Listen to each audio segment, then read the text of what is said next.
The Bostonian is Matt Perrault. This is our city. The book is Dave Sherman. Pay him. Pay that man his money. Together, they are the Bostonian versus the book. You covered! You covered 12! I covered! Follow the show on Twitter at Boston versus the book. How do you like them apples? Bringing you the best insight on sports betting news, Matt and Dave's daily picks, and an entertaining and unfiltered dive into the sports betting industry. Here's Dave Sherman and Matt Perrault. And here we go.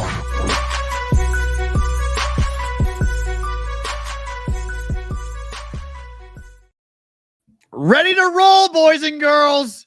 Welcome to week one. It is time to talk football. It's the Bostonian versus the book. Dave Sherman and Matt Perrault. We are live on YouTube and Twitter at Boston versus the book. The handle's there.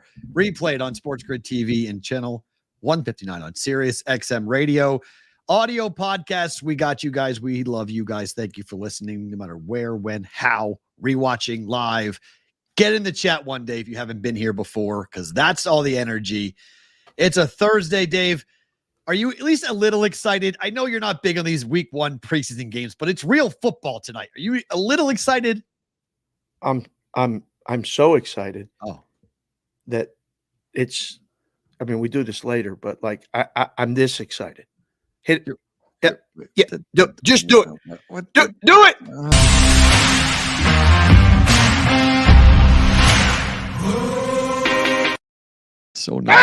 So not even close to being relevant to the show right now. It's not now. even close to anything, but it's now football season.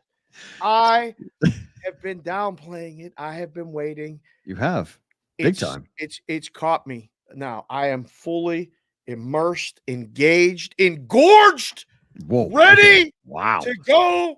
Look out. Football. Yes, we are fired up. Early stinger. Cash that. Will. Keep up today, baby. Pay attention. We're fired up. We got two guests. Had to go to the risk room at the Westgate Superbook, Nevada. Get Sherman. He's coming on first. Mm-hmm. Then we're going to the Midwest. We got Bittenbender, and he's going to talk about business, the industry talk. We got a bunch of terms and things happening in the industry because people ask again, what's the show? It's football season. Yeah, it is. We talk about the games. We talk about the lines. We talk about food.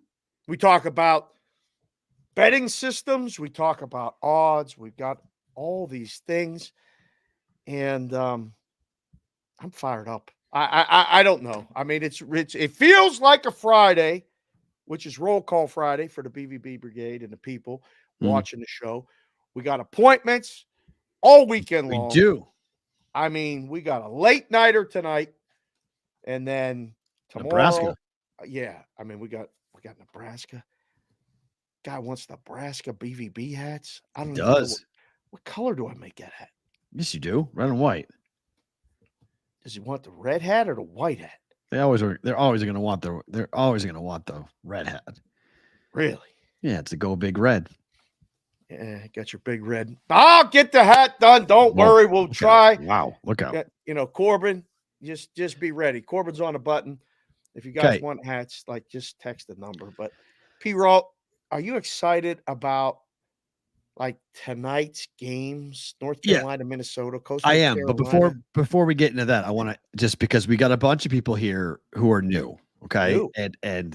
I understand that this is welcome to the new recruits who are coming in from the Circa show. A lot of people were saying exactly this. They've watched Dave. Episode 4 aired last night, right?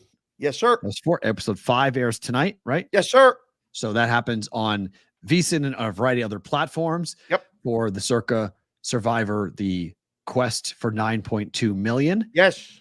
And so if you're new, we always say this, go ahead and let us know that you guys are a recruit, that you're new. You get put on the screen. Every time you're new, we get you put on the screen. But Adam with 2 M's and 3 question. 5s, 2555. Wow. Adam Can coming in hot with the first question. I like this. Can you answer this question? Dave, can you explain chopping a bit as it comes to the Circa Survivor contest and why it has to be all contests? All contestants, I think he says. I think he means not all contests. I think he means all contestants that want to chop. So just for the Circa example, there's 9.2 million left in the pot. As the episode finished last night, they introduced Sean Perry as the poker player, and somebody asked in one of the responses in the tweets to the episode, what was he doing just playing with the chips at the table, like during the interview? I mean, that's what he does. I guess he felt comfortable. They said, sit where you feel comfortable. He sits at a table and jiggles those chips. I cannot stand that when I go to poker tournaments and all that, like the noise that constant sounds like bees buzzing. Click, click, click, click. Yeah. Anyhow, he is the one guy who doesn't agree to the chop. So there's 10 people left. There's 9.2 million in the pot. So your implied value of your entry is 920,000. So what you do is you all agree to take 5 million of the 9.2 million and chop it up. And everybody at this point gets $500,000. And the winner gets the rest. Whoever gets to the end plays for the other, whatever the number is. So by getting this far, you guarantee that you get something. Mm-hmm. The problem with this is that everybody has to say yes. And if everybody doesn't say yes, it can be 9-1. There's no chop. You got to keep going. So that was it. Hopefully, Adam with 2 M's and 3 5s, 2555, that explained it well enough. I think they did a pretty good job. James and the crew did an unbelievable job with this whole thing. It's been a fun watch. I've gotten a lot of responses, questions. How many hats do you have? I still don't know. Where did you get all that gear? I got guys. I mean, I can help you when you come to town and direct you to a couple places that I know. And how does it end? You got to watch episode 5. My man working tomorrow. I might be there right when you open and have a list of stuff to do. Just be ready to go. Have the machine that's great. That's Corbin. That's the hat guy, the hat doctor who came up with this one. Corbin, I know. I'll tell you this right now. We got 2 of these already. You got to do 1 of each, a black and a white. Look at that American flag. Football day, baby. Well, thank you, Christian Hastings. That's made the show better 100%.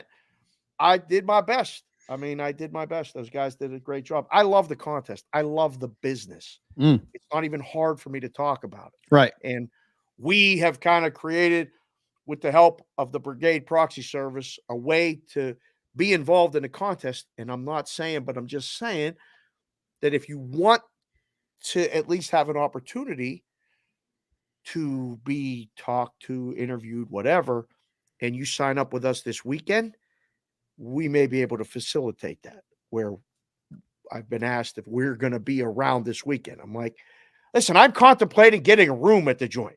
I don't know. I feel like we got to be there at any point like this weekend.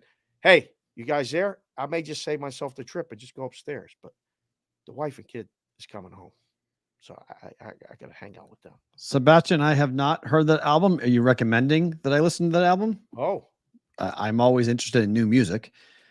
So yeah, thank you. Appreciate that. I don't know. I have not as of yet, but I will go check it out after the show is over. If you think it's good, if it's worth checking out, I'm always looking for new music on drives. So sure. Let me know. I'm always interested in doing it. 100% good album. Okay. I appreciate that. What time is it over there, by the way, in Australia? Put that in the chat, Seabass. Yeah. What time is it? Because tomorrow at 3 a.m. Zach O'Shea, my man, Dave is killing it in the Circa show. Great appearances and explanations. Love the team changeouts. Thank you. Did you plan it out as to what you were going to run? Oh, it's 5 a.m. over there. Damn. 5 a.m. I thought. Appreciate you being up. God bless. Thank you. Oh, Brett, you're going to be at Circa. Hey, whoa. Why do you need Dave's hat size? He back in town? You're getting Dave a hat? Why do you need Dave's hat size? Yeah, hold on. Josh just sent me a DM. Josh, if you're watching the show, because you said you were, we'll be at Circa all weekend. So if you want to come and just, DM me, I'll tell you where we are and what we're doing. We're going to be down there tonight. We'll be down there tomorrow. We'll be down there Sunday for sure. We might Saturday be too. At We might be at one of the other locations, Tuscany, Silverton. Yeah, I said down there. I said which one. I said we're going to be down. Right. On the strip. Yeah, we're going to be hopping around because, like, if you're closer to the strip and you don't want to go downtown, we can meet you there. If you're in the southwest part of town, the Silverton does a great job. We go see the crew over there and sign you up. You can go wherever you want. I haven't been to the Pass yet this summer. Have you? I've not been out to the Pass. Wait, the goat just submitted? No, that's not the goat. Which one? Oh, it's the goat. It's a little goat. Yeah. Oh, but yeah. It's the little goat. No, it's Papa. It's big goat. Yeah. That's How about that? Good for him. Yeah. He's on it. Whoa. Yeah. That's all right. Yeah. Submitting picks already. It's not even in the system yet. I looked. I was like, oh, this would be great. I'll put these in now. I don't have to worry about getting these other things in later. Right. Thank you for submitting them. The whole process is explained in person. We did a video back in the day. It's at Brigade Proxy on the Twitter. You can see all of that. And even we also have a Big Ten Survivor contest. We do. And it's going to be Saturday, the deadline. So there's a Big Ten game tonight, guys. Okay. So if you want to use Minnesota tonight. Oh, you can pick Minnesota. You can pick it. Absolutely. You can play Minnesota. Okay? You want to, if this is the week you want to use Minnesota, you've got to go to splashsports.com/BvB. If you're watching this on a replay on Sports Grid, you can't use the game, but you can still get into this. It's a $100 entry, 5 maximum entries. We need to fill this thing up because on Saturday it closes and that's just how it's going to be. So to get the maximum number of entries, the maximum amount of payout, if we fill it, it's 25,000. I'll be surprised if we fill it, but we'll see what the prize pool is going to be. It's up to you guys to get in there. If you haven't done it before, get in. 14 weeks, 18 teams. Can't use the same team twice. You can cross out 4 teams immediately and then pick and choose. It's not going to be as easy as you might think, just given with the middle of the pack Big Ten teams. When do they win? When do they lose? When do you use them? It's all going to happen right now. So log on to splashsports.com/BvB to enter into our contest. Again, if you're curious as to where it is legal, there is where it's legal to play a Survivor with Splash Sports. New York is questionable. Still questionable. We know Michigan is live. Michigan's live. So if you're in Michigan, you can do it. So for Big Ten schools, New Jersey, that's good. Michigan, Wisconsin, Illinois, Indiana, Ohio, no Iowa, sorry, but Minnesota, Nebraska, you guys are all there. California for the new Big Ten schools, you're available. No Oregon, unfortunately. We apologize for that. But if you are in one of those states that's blue, green, whatever you want to call that, you are legal to be a part of the opportunity for us here with the Big Ten Survivor with BvB. We don't even know what day it is, what we're promoting. You did that, the Circa is that. Like, I mean, I stopped. That was good. But pause. Iowa is so dumb. It is, but you can cross the state line and use it. And by the way, according to the app itself, as long as you sign up in a state that's legal, you can enter the picks in from anywhere. So according to the app, it's where you register. It's not where you're actually physically are at. They geo-target you for when you sign up, not when you enter the picks each week. So just FYI on that. If you care about such. If you care about that, that's an opportunity. If you care about such thing. Yeah. Okay. We've got Jeff here in the green room. The Tour Championship begins today. East Lake. $100 million on the line. $25 million goes to the first place golfer. That's a lot of money. So here's my question to you. Are you more interested in this tournament because of the money? Or do you not care because it's football and forget golf's gone? Oh, no. I'm interested in it, but I'm a sports fan and also a sports book guy. You have to be interested in it when you're working in a book. And Jeff obviously is a golf odds maker guy. He's vastly interested in it. And Saturday's a busy day, but Sunday is the LSU USC game standalone. So the golf will be first and foremost. The in-game stuff will be very interesting because the prices are so. I think this is a real betting opportunity over the weekend. In addition to all these college football games, right? Like there's a lot at stake. I heard that number that piqued my interest. 25 million. I think it piques a lot of people's interest. It's a lot of money here. And let's get to our guy. Put him in the big bucks. He's the one and only Jeff Sherman joining us here on the Bostonian versus the book from the Superbook. Jeff, Matt, and Dave, thanks for coming on. How are you? Great. How's it going, guys? we're doing well. I asked Dave the question. I'll ask you the same question. Does the purse, does that drive handle? Are people going to go, oh, wow, $100 million, $25 million to the first golfer? Because we saw PGA Tour officials yesterday say the game has never been more entertaining than it is right now. And there's a lot of pushback on that. People are saying, what are you talking about? It's basically been Scotty Scheffler, and that's about it for excitement in golf this year. But what are you expecting out of this tournament this weekend? No, it's the money aspect doesn't drive the handle. It's we write about half on this what we do on a normal PGA Tour event because of the starting stroke handicap to start out with.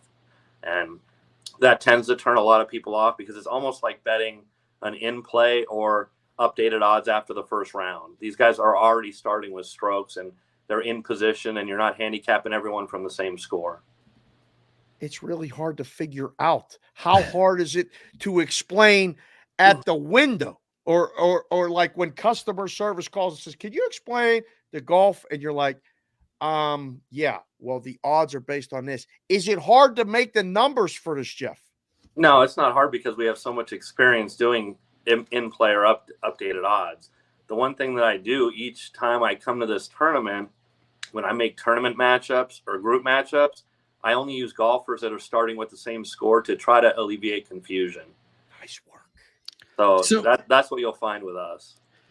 How, because I was asked this a million times. I bet this tournament, I got a bunch of plays I'll talk to you about in a second, but like, were there different markets? Because the book that I bet at didn't give me different markets. It was just top 10, top 5 winner starting from -10. Like there wasn't like a difference of like who had the best score if you didn't start at -10. Did you guys offer those markets, or was it just with the strokes? No, we did it with just the strokes. There's some books that do that and a 72-hole stroke play score, but I just didn't want to have those two options and have any confusion. I just let it go. You know, we've been booking the FedEx Cup odds all season long, so I've been updating that throughout. And basically, it's been somewhat reflective of what we've seen the last few weeks. Not too much in the odds change, except for Keegan Bradley, who was 500 to 1 at the start of this, and he went off at 40 to 1 this week. But I didn't want to. I tried to make this as less confusing as I could for people, just because it's a different format. So we booked the FedEx Cup winner, we booked matchups, and we do first round matchups. That's easy to decipher. But the tournament matchups, group matchups, start with the same score. No confusion there. Okay. Who's the exposure on? Like who is everybody down at the joint rooting like hope doesn't come in this weekend? Well, coming into this week, they take a lot of the long shots because they think after just a day they can make up some strokes. Ludwig Aubert, he took some money at 20 to 1. He's down to 18 to 1. Okay. Victor Hovland too. I had him at 80 to 1. He went down to 60 to 1. But you've seen some of the guys in the triple digits that got some support this week. Let's go with Oberg. I bet him top 5. He could have won the tournament last week. Altitude played with him dramatically. He flew so many greens on that last hole on the last round because I felt like he was too jacked up. He was too excited. He just wasn't calm. He didn't get his distance right. How live is he? He's off to a pretty good start here today. He started tied for 5th. He's 1 under on the day so far through 6. He's now tied for 4th. Well, he looks like the other golfer that'd be most trustable outside of the top 2. You know, I don't put much in Adam Scott, Keegan Bradley, who are threatening right now. You just find Bradley came through last week fine, but it's hard to back that up. You know, Adam Scott, it's been quite a while for him to come through. He's at the tail end of his career at this point. So, you know, if you're going to have to chase down Scheffler and Xander, especially, I mean, I played Xander at 5 to 2 this week. His record here is impeccable. I mean, it's just a top 5 machine every year. I believe his strokes since 2017, he beat the field by 30 strokes. So this is like his home course. Obviously not from the area, but he plays like it's his home course. So I thought that he'd be right there and go forward. And he got off to a decent start after 1 hole. He tied Scotty. So we'll see how it finishes. Jeff, since we spoke last here on the show, some news has happened, both, you know, positive and I guess negative, but, you know, for Superbook, you guys are out of the other states. And then I'm on the Twitterverse yesterday or the day before, and I see this blast from at Superbook Nevada. You guys are going to minus 109 on the NFL, right? Or minus 108 on the college, or is that I reversed that? Other way. 108 spreads on NFL, 109 college on the spreads. And it's just for the regular schedule, not the extra FCS games, although we did do the Colorado game tonight. Okay. We treat that one like a regular game. So we'll get enough. I was going to say, explain to people not in the business what that means. Like, what that is a significant thing. And to do it here is pretty significant in Nevada because there's got a lot of people that are making moves elsewhere. It's getting very competitive out there, is it not? Well, we learned a lot of lessons over the past 5 years being outside Nevada. And when you're dealing with third parties and league fees and the competition out there giving away, between their marketing spend and their promo spend, it's a lot going on out there. So we felt now that we're just concentrating in Nevada here, that we could do something that differentiates us. And from the beginning of time, mostly people are used to minus 110, bet 110 to win 100 on their spread. So we thought that if we went 108, you're betting 108 to win 100, or 109 on college, bet 109 to win 100. Over the long run, that can add up for people. So you look at the percentage that you need to break even or win. Now that changes based on these numbers. So, the landscape of everything is different than it was years ago when we started at the Las Vegas Hilton in 2004. Right now, you see, for the most part, numbers are driven where almost everybody has the same spread or very close to it.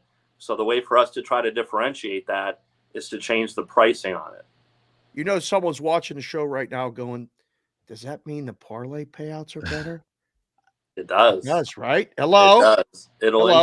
It'll increase the parlay payouts too. So, we're updating our house rules with that. And if you bet that now, you get a little bit more bang for your buck if you're doing parlays. How much of a pain in the ass is the house rule changes for all this stuff? Like when you change the simple price, it's only a penny in the college. It's 2 cents in the pro. And it's house rules, meetings, all kinds of stuff. Make sure this is the I's are dotted, T's are crossed, right? It's a pain. Yeah, it was about 2 weeks worth of meetings and getting everything together. And, we've been talking about it for a while too. I was talking about this before we even knew that we weren't going to be in other states, about something to do if we were elsewhere, that it feels like the competitive landscape to try to get better and do things to get better. And this was definitely one of them. And, we've got a talented team of bookmakers that can handle something like this. So it's booking games, it's moving prices. And I told some of the guys, when you're dealing with the NFL now, you don't necessarily need to move the point spread. You can move some pennies on the game and get some money back just doing that with reduced juice. So we'll be doing some different things now. If the parlay price is different, is the NFL teaser price different too? Did that move or no? We are in the process of updating our 2-team NFL teasers from minus 40, 50, 60 to 30, 40, 50. So that will get a little bit better. Whoa. Okay. Let's go.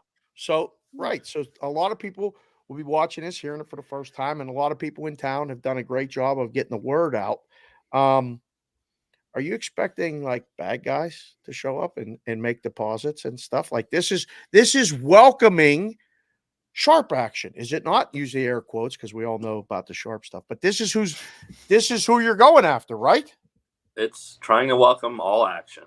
Try to offer something that's going to entice people to come get accounts, make deposits, play, and go from there, and have an opportunity, especially as tough as it is with the accounts these days. So it's we feel good about this and try to do something that can entice people and be a benefit to them.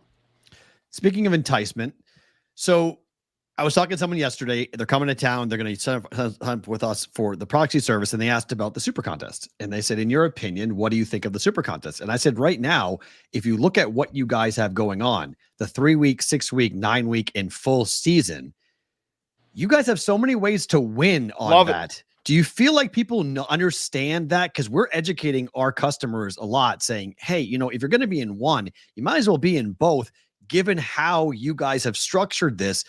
We had a guy win 2, a 3-week and a 6-week with you guys last year, a customer of ours, took home 75 dimes. I mean, it feels like not easier is the wrong word. I don't want to call it easy, but there's more ways to win that I don't think people really understand, right?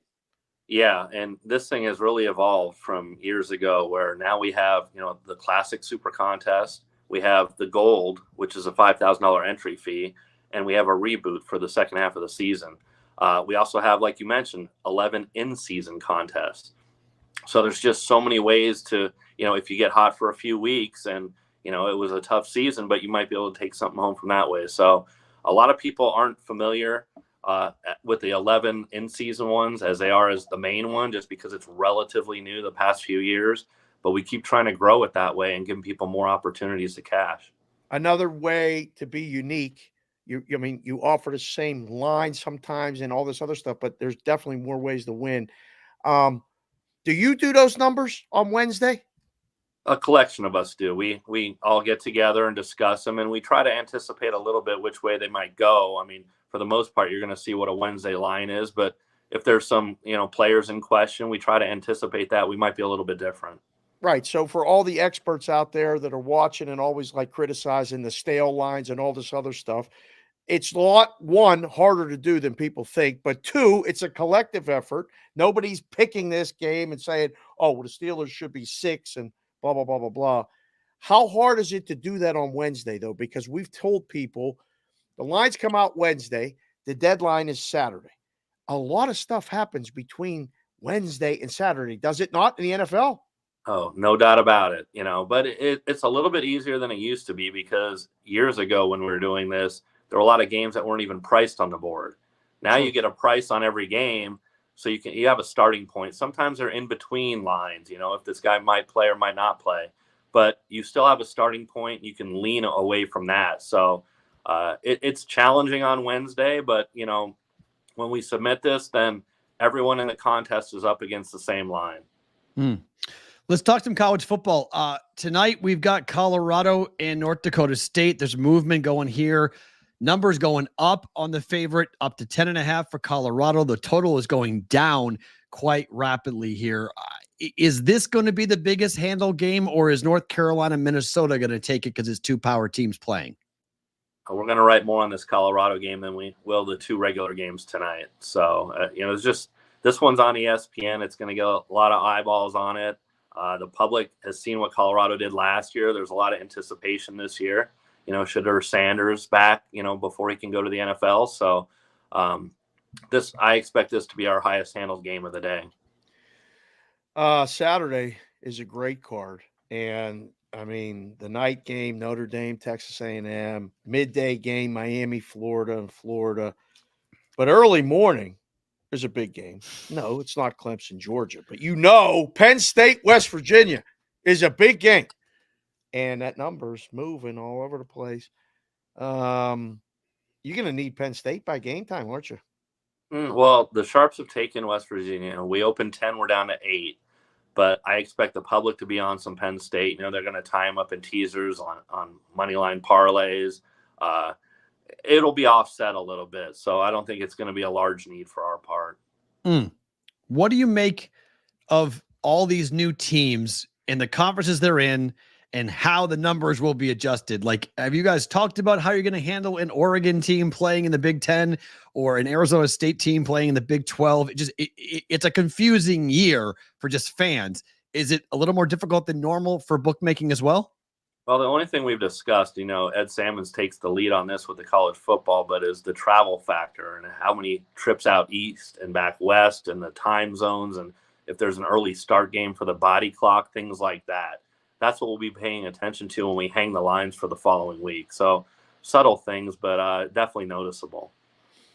Local story, UNLV has gotten a lot of buzz, and friend of the show, Adam Hill, was tweeting last night that the press conference opening thing was busier and more positive outlook. Are people betting? Because Jeff, for years, we used to make the total 3. 2.5. And they couldn't wait to come in and bet under. Kaufman and everybody else. I don't want to call these people out by name, but it was all the same guys. They couldn't wait to bet under. People are betting this team over, aren't they?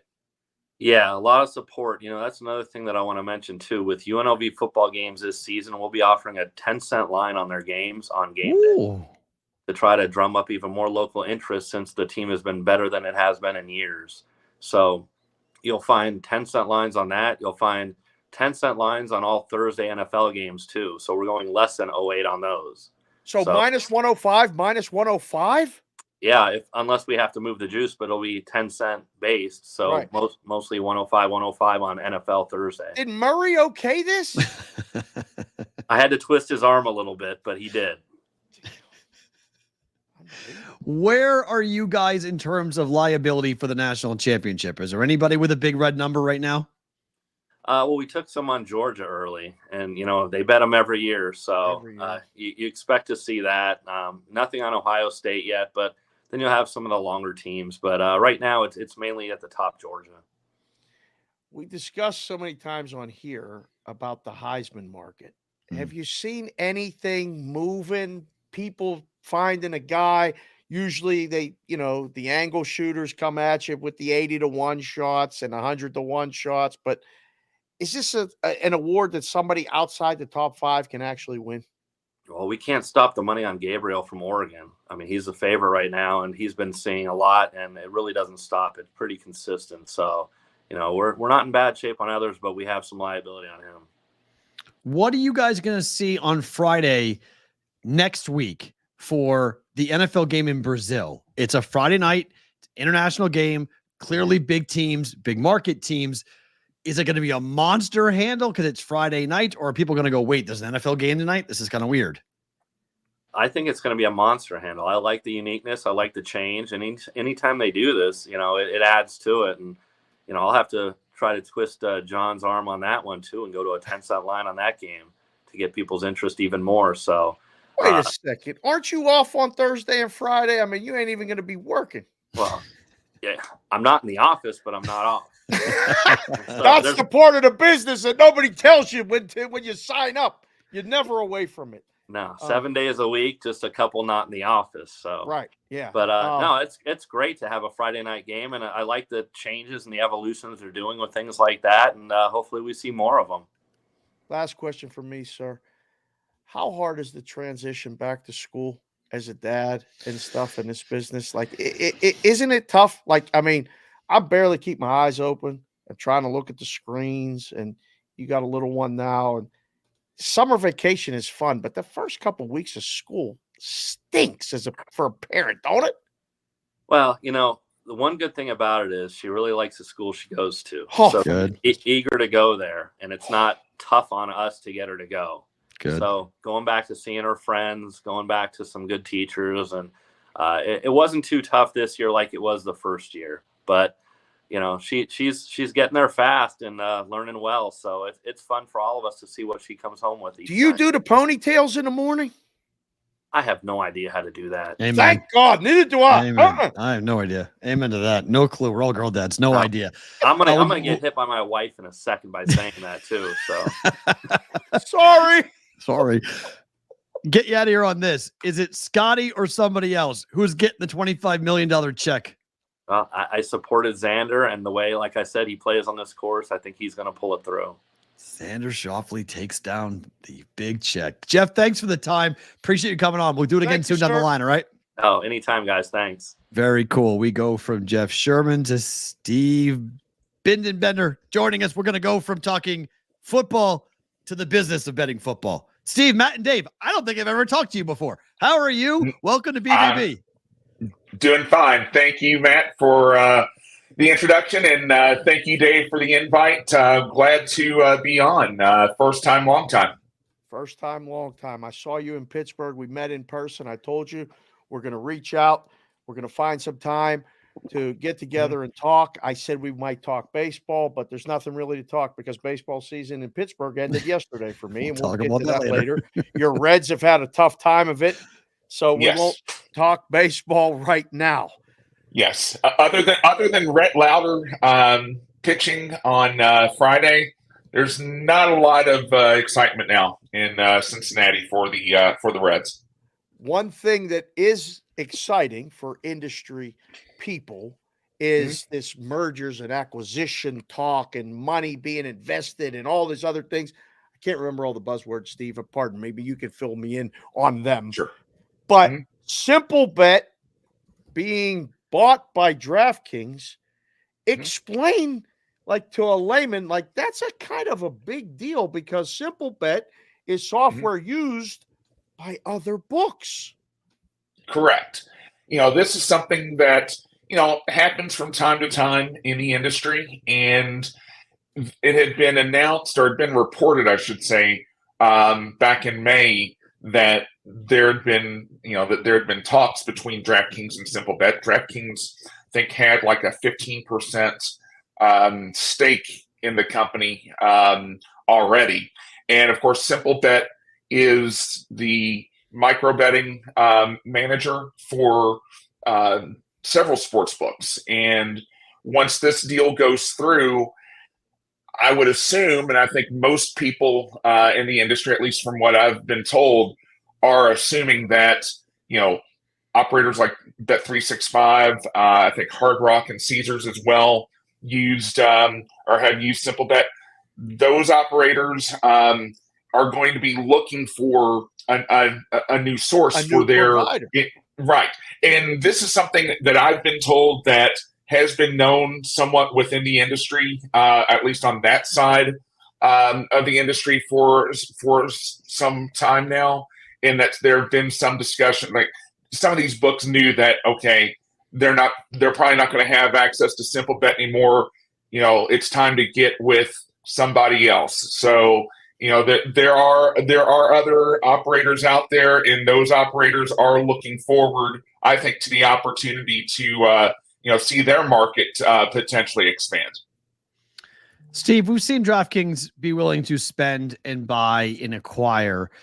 It's not always met well by those who have DraftKings stock and by those who are analyzing the future for DraftKings. It's been a pretty rocky year for them when it comes to, well, the quote tax on winners, whatever you want to call it. But what's the general feeling for what DraftKings is going to do with this acquisition? Like, do you see them becoming more aggressive in the in-game market? Because they're pushing their pick six pretty aggressively right now, and it feels like they're trying to take over some of the markets we've seen from Prize Picks and other books, books / whatever you want to call them, playing in the quasi gambling space.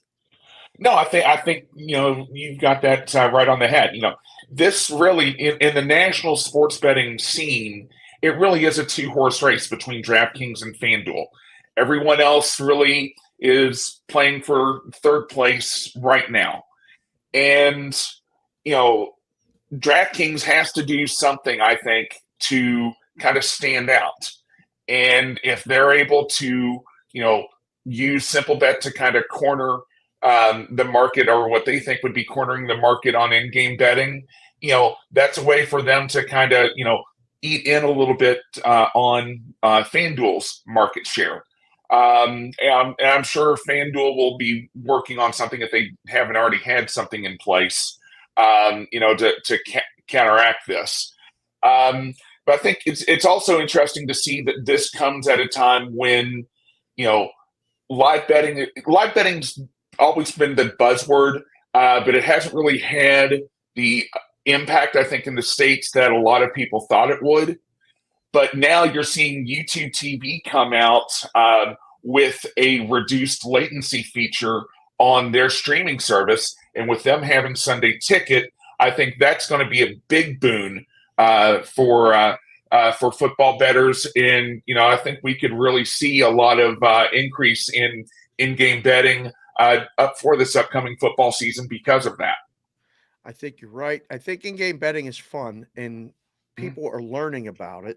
I do the in-game live show on Sports Grid. Matt and I will do a show while the game's going on now. We'll talk about it. If you've tried it, it's like putting your toe in the water and you learn, but you really can't sit at a restaurant and eat nachos and like hang out. If you're going to do it.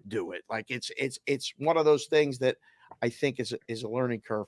Another interesting point that you posted on your Twitter account, which again, you'll tell everybody here at the end what it is.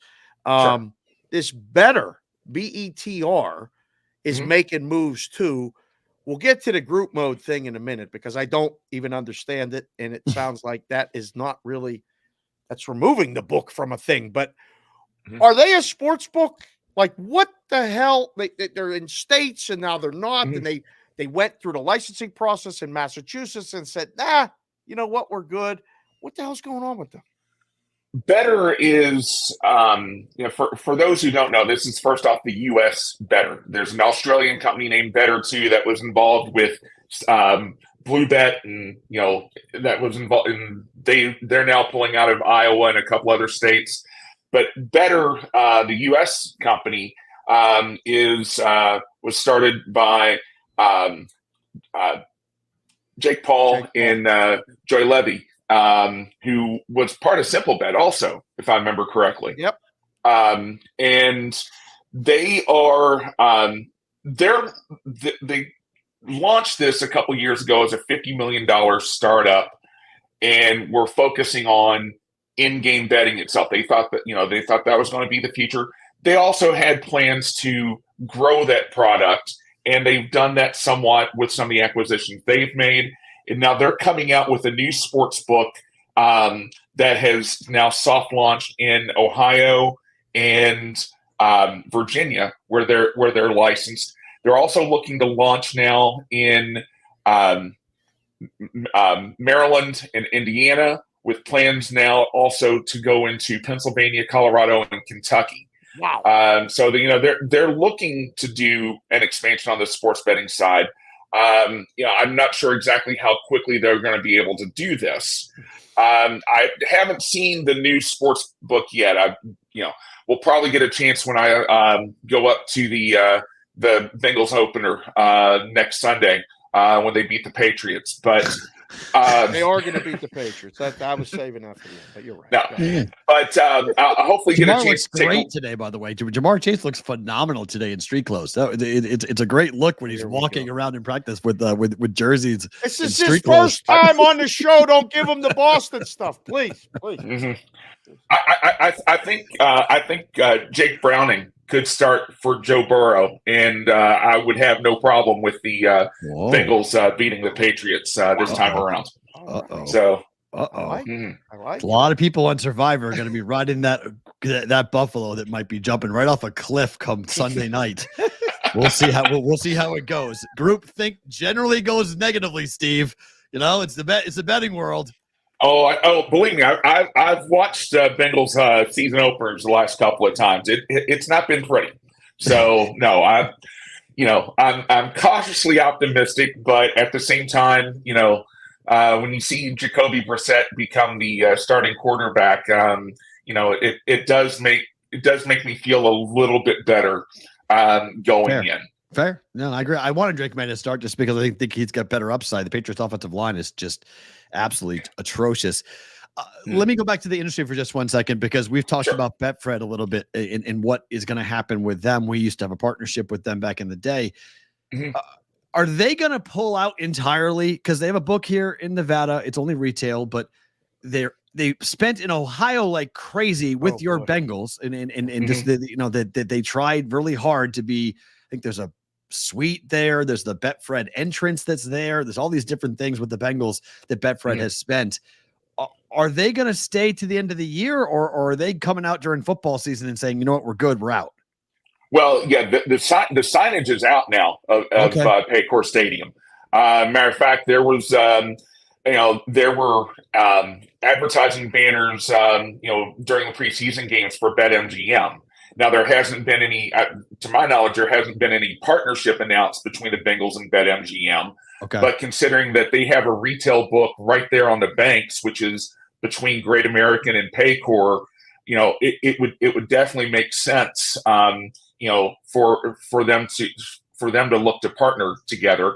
If it's out, of course, it could just be BetMGM, taking advantage of the opportunity to promote their book as well, and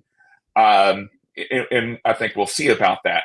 But Betfred's just like a lot of these other European books, and some of these even smaller U.S. books that thought they could get in, and some of them I think maybe went too big, too fast, while others were too conservative. And they were kind of scared off by what FanDuel and DraftKings were doing from a promotional standpoint.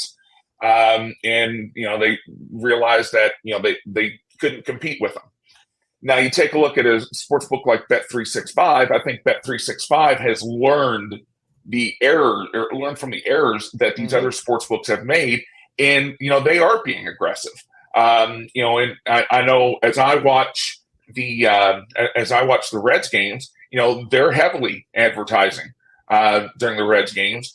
And you take a look at the reports coming out of Ohio, they're doing a lot. They're not up there with DraftKings and FanDuel, but they are still offering a lot of promotions to bettors there, and that's why they're able to be up there with BetMGM, or actually be better than BetMGM and Caesars in that market. Last one, sir, that I got. Tell everybody where they can find you too at the end of this answer, but there's a lot going on in the space, and you're in Ohio. We have someone who signed up for the contest in Ohio and shared a picture of like gift cards that they could buy in the stores. Have you seen these gift cards? And is this too easy for like, are we making this all too easy, too fast? Technically, I'm in Louisville, Kentucky, but it's close enough to Cincinnati. Hour and a half drive, and I'm up there. But there's a Kroger less than a mile from my house. For those who don't know, Kroger's a big supermarket chain. I went in there earlier this summer. Right inside, the entranceway, there was a kiosk there, or I shouldn't say kiosk, but it was a display of cards for DraftKings and BetMGM. I think those were the only two on there. But I don't think it's necessarily making it too easy, and it's already easy enough being online as it is. I just think it's a way for them to offer people who maybe don't want to give their credit card information or debit card information or PayPal information, whatever. It's just a way for them to get money in and have their account set up without having that information out there. Right. Steve, where can folks get your stuff? Sure. I am, first off, I'm a writer and analyst for gambling.com group. My articles appear on a number of their websites, such as Bet Ohio, Bet Kentucky, Bet Massachusetts. You can also follow me on Twitter or X, I should say, at BitGDCG. That's BITTGDCG. Follow me. You'll get a lot of great information about what's going on in the sports betting industry, and maybe some other occasional insights as well on sports and other things. Go Bengals. Steve, thanks for the time. Appreciate the time. We'll talk to you down the line, all right? Sounds good. Thank you, guys. Thanks, Steve. Steve Bittenbender joining us here from the Gambling Group, joining us on the Bostonian versus the Book. Good to get him on the program. Back-to-back interviews for another day. Same like yesterday.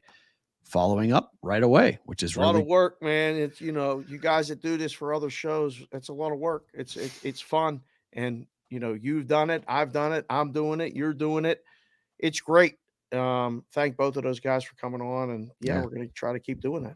Got a lot of stuff to get into. What happened last night? Well, we'll go to the baseball games for a bit because there's a lot of good things to get into. I'll spare you the first conversation because we'll just talk about Ohtani.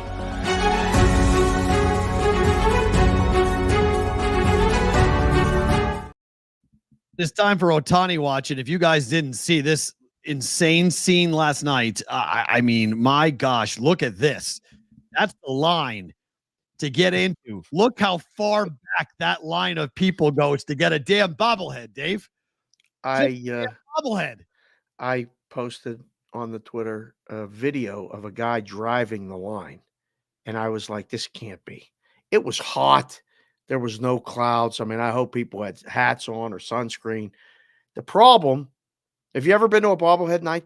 Yeah.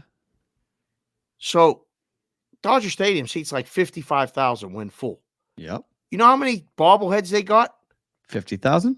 15. Oh, my. like 15 or 20,000.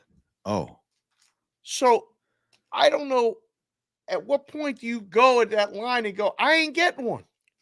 I'm going to have to go on eBay and get one. right. Do you want one? I mean, listen, I thought they were cool when I was young. Yeah. They're novel now, but I was getting them before for the kids. Right. And the kids are like, I don't like these bobbleheads. They're weird. Just like Brooks said, the show is weird. He's right. Bobbleheads, little weird. Little weird. I don't know. Yeah. Can you imagine if we had Dave and Matt bobbleheads? Oh, I have one because Todd and Tyler have bobbleheads, and I've always said this. So Todd and Tyler in Omaha, Nebraska, they've had the longest running morning show with the highest ratings of any market in the top 100. Guys are legends in the region. They've had Todd and Tyler bobbleheads since I started back in 2004. They've had them. I'm in. Well, I've always said the Matt and Dave bobblehead, the BvB bobblehead's got to become a reality because it's too easy. BvB bobblehead, it sounds great. It just sounds cool. So, like, we got to create that. We got to have that. Yeah, thank you, Sonic. I appreciate that. Thank you. It's very There nice we of you. go. Thank you, Sonic. You would wait in line for the Matt and Dave Yeah, bobbleheads. imagine being the 15,001. Like, you wait that whole That line, stinks. and they're like, sorry. You're like, We got no "Oh." more. Yeah, we waited in this line for 2.5 hours, and so we got up here. We're out. What? Because then Ohtani had his dog throw out the first pitch, Come on, bro.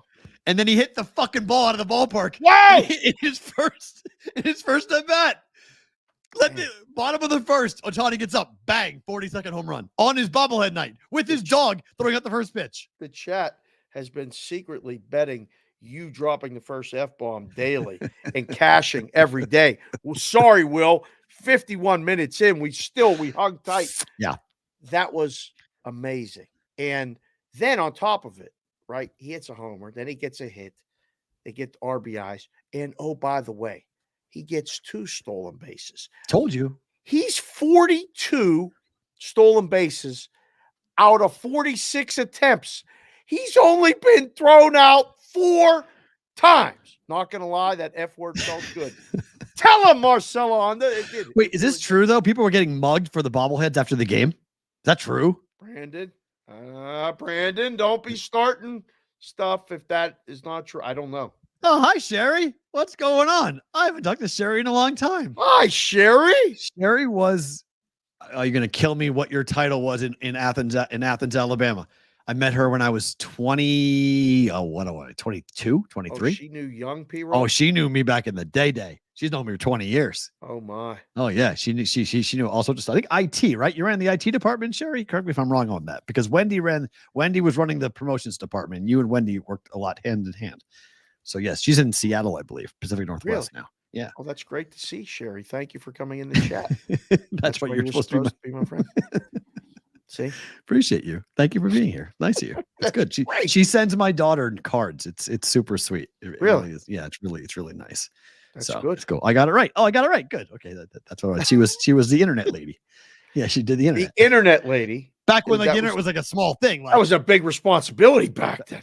Yeah, well, because we didn't know what it was. We're like, what's the internet? Like, yeah, I'd go up and sit at this little computer that we had this like bank of computers, and I would do all my show prep at 4:30 in the morning. Me and Bill Simmons. Oh, Sherry has dirt. Yeah, Sherry's got some dirt. She's got some dirt. Sure, she's got some things she could put on the listening. She's got some stories she can tell. That's for sure. Of young things. Matt in Alabama. Yeah. Me doing all sorts of fun, all sorts of things going on. Yeah, I get called Yankee all the time. Absolutely. Yep. Because Bill D's wife Mary was, woo boy. Yep. She said, yep. She knew. Mary, she put 5 O's. Yeah. Mary and Bill came to my wedding, which I couldn't believe it. They came all the way up from Alabama to go to my wedding. Wait, is Bill the guy that's my hero? Bill the guy what? Is that the guy that's my hero? Bill Donovan. Yeah. Oh yeah. Bill D. Oh. Yeah. So Sherry worked for Bill D. I worked for Bill D. Yeah. That's all. Yeah. It's all the Athens. Oh no. I knew Matt Kitty when I was a kitten. The cat's dead, Sherry. What are we doing right now? What are we doing? Sherry? Putting up fun things. Not sure she realized what that meant, but I don't know what that meant either. It was worth putting Meow. It was worth putting it up. Meow. Now to the unfortunate part of the show. Teams were 1,192-0 over the last 7 years, entering the 7th inning up by 7 or more runs. Oh my God. I mean, the 7-7-7 with you being a Pittsburgh guy in the Vegas tie in the say it can't. This is a movie. They blew a fucking 10-3 lead. Son of a. How do you Mother- how Shit. you guys lost Livy Dunn? You lost Livy Dunn. Oh. You lost Skeens, his girlfriend. Oh. She's tweeting, going, "How the hell did this happen?" Please. 14-10. 14-10. It was 10-3. It was 10-3. 10-3 in the 5th. And they said, Paul, we got you. Don't worry about it. Sit down. But I've only thrown 82 pitches. Can I go get the 6th, maybe? No, don't worry about it.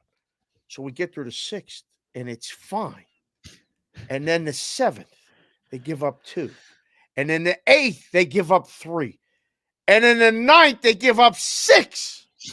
2, 3, and 6 is 11, plus the 3 they already had. The Pirates don't score again, and we get a football score in August, 14-10. I don't play the trumpet.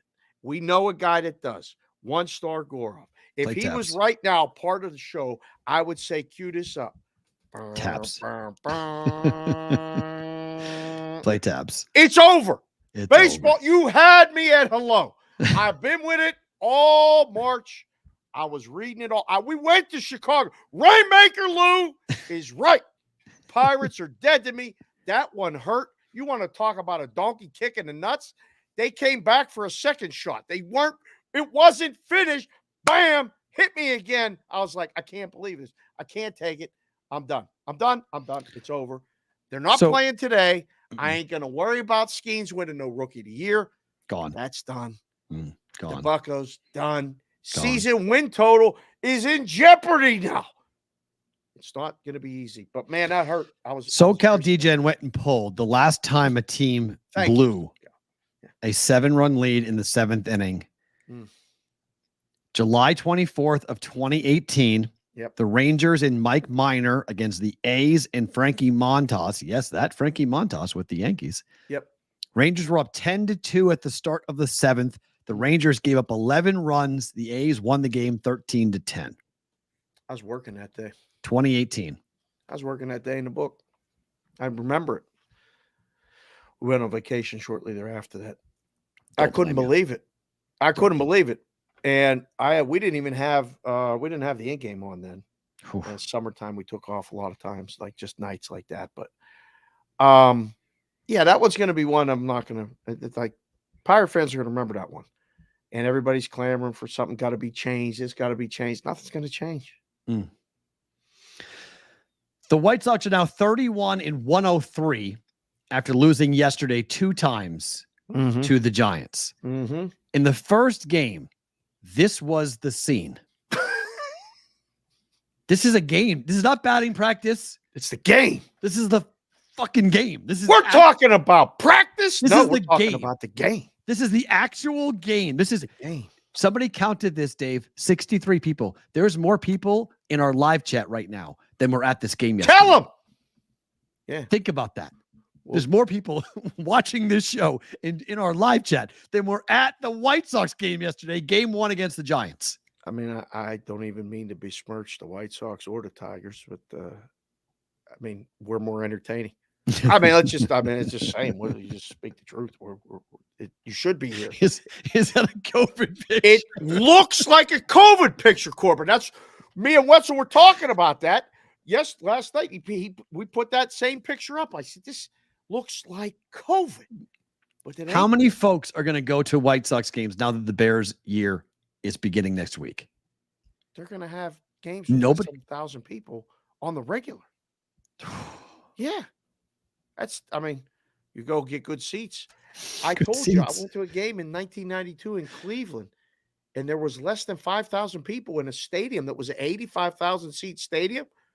I could hear the peanut vendor on the other side of the stadium. I was like, hey, I'll take some. And I swear George Brett looked up from the on-deck circle like, why is this guy yelling? You could hear everything. That's got to be hard to play, no? Absolutely. To be a Major League Baseball player You step up and you're like, I had more people at my high school than they're here right now. Right? Like our families aren't even here. Like mom and dad aren't even here. There's nobody here. Like, yeah. Unbelievable. Does the Now, cleaning crew even show up?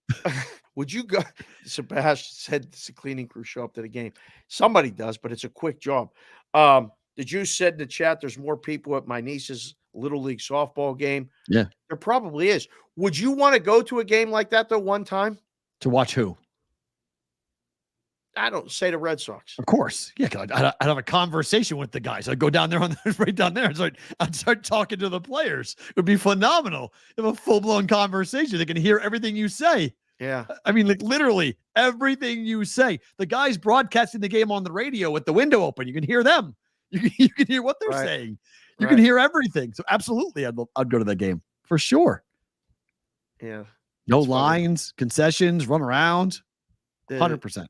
I was at a spring training game in 1993, the Storm of the Century. We drove down to Florida from Pennsylvania and went. I went to a Montreal Expos. Wow. Spring training game, and this guy named Paco Alvarez was pitching. Okay. But the scoreboard operator put up Taco Alvarez.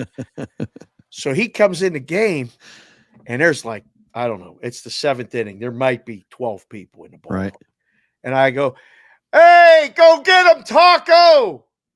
And he looks up at me, and I pointed at the scoreboard, and he turned around, and he went like this. Like nice. Nice. It was awesome. And the guy in the next section over was like, hey, the scoreboard says Taco. The guy operating the scoreboard changed it after the first batter. There it was we go. Hilarious. So that would be fun. I would love to go to a game like that. Can you imagine if we did a BvB Brigade meetup at the Chicago White Sox game where we had the whole section? Oh, and no one else was there? Oh, that'd be a blast. Let's do it. I'm in. It'll be phenomenal. It'll be a lot of fun. All right, to college football we go. Here's a crazy stat. 43 of the 68 power conference teams will start a transfer at quarterback. What? That is 63% of Power 5 power conference teams are going to start a kid that they did not sign out of college, out of high school to play for them in college. 30 of the 43 are first-year players. That's a lot. First time on campus, first time in uniform. Why? According to the Collective Association, which is a national NIL company, they say the average starting NIL deal for a starting quarterback in college, starting, is $1.5 million. Man, kids are going to make money playing college football and then go, I don't need this in the pros. Right? I mean, you're good, right? You make $1.5 million for an NIL deal every single year. You go there for 2 seasons, you make $3 million.